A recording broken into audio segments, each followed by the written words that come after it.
Assalamualaikum warahmatullahi wabarakatuh. Perkenalkan, nama saya Muhammad Chandra Bintang Mahaputra dari Program Studi Manajemen Informatika INFA Sekolah Vokasi IPB University dengan NIM J03032111010. Pada kesempatan kali ini saya akan membahas tentang otonomi daerah.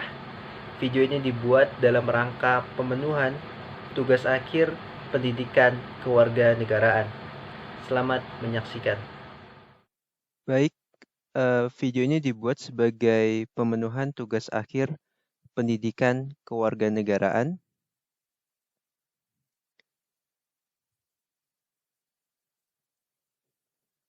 Saya memilih tema otonomi daerah untuk dibahas.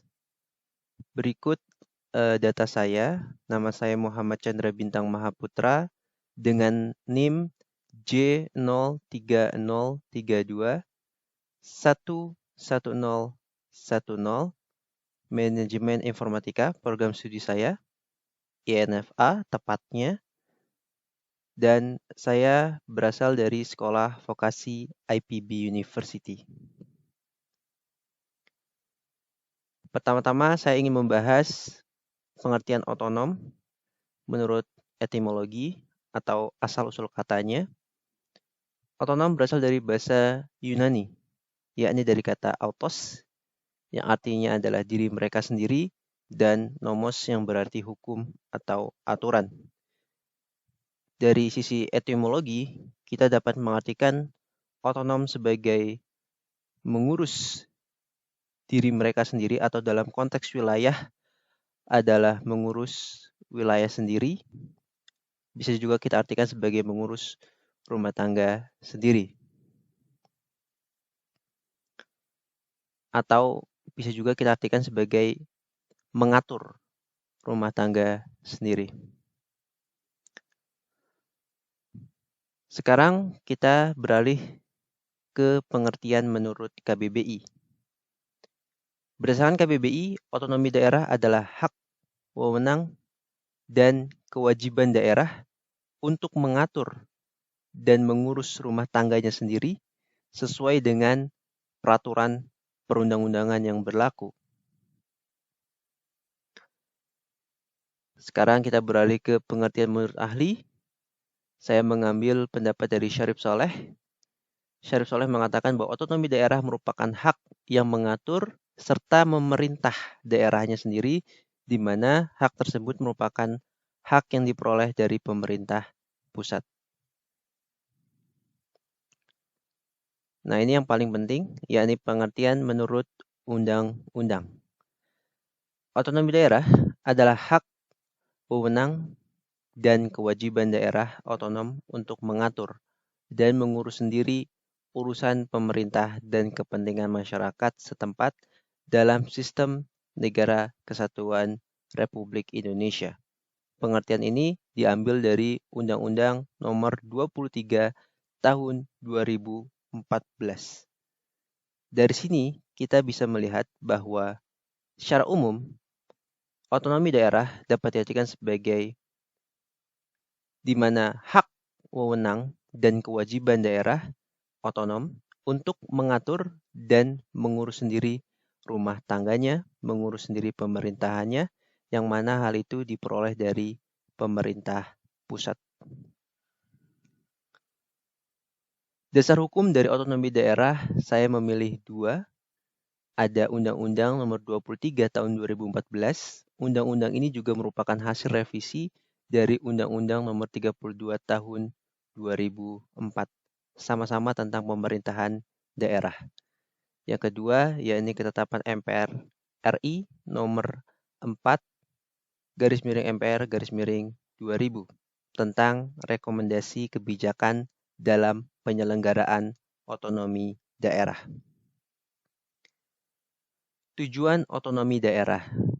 Tujuannya tidak lain tidak bukan yang pertama adalah memelihara hubungan yang serasi dan baik antara pusat dan daerah serta antar daerah pula. Yang kedua, mengembangkan kehidupan yang berasaskan demokrasi. Yang ketiga, mewujudkan suatu keadilan sosial bagi seluruh rakyat Indonesia. Yang keempat, meningkatkan pelayanan kepada masyarakat. Yang kelima, mewujudkan pemerataan daerah. Secara garis besar, otonomi daerah bertujuan untuk membantu pemerintah pusat atau meningkatkan pelayanan pemerintah pusat agar pelayanan tersebut dapat terjangkau ke masyarakat sampai ke pelosok daerah.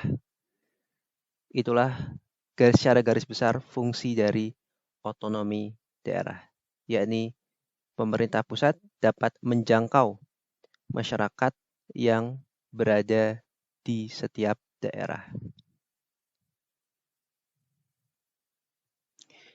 Dalam otonomi daerah, kita mengenal 3 asas.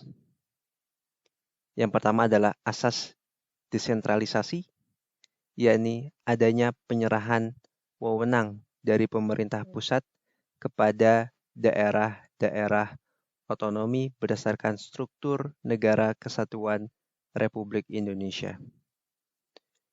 Yang kedua ada asas dekonsentrasi, yaitu adanya pelimpahan wewenang dari pemerintah pusat kepada gubernur sebagai representasinya di tingkat daerah. Yang ketiga ada asas tugas pembantuan, terdapat suatu penugasan yang dilakukan oleh pemerintah pusat kepada suatu daerah otonom dan oleh kepala daerah kepada kepala desa dalam rangka melaksanakan tugas tertentu yang disertai adanya ketentuan tentang pembiayaan, sarana, dan prasarana, serta sumber daya manusia. Kita beralih kepada contoh-contoh pelaksanaan otonomi daerah. Contoh-contoh ini saya ambil langsung di lapangan. Selamat menyaksikan. Assalamualaikum warahmatullahi wabarakatuh. Nama saya Muhammad Chandra Bintang Maputra dari program studi manajemen informatika. Kali ini saya sedang berada di Waduk Situgintung. Salah satu bukti pelaksanaan otonomi daerah di Waduk Situgintung adalah pelang ini.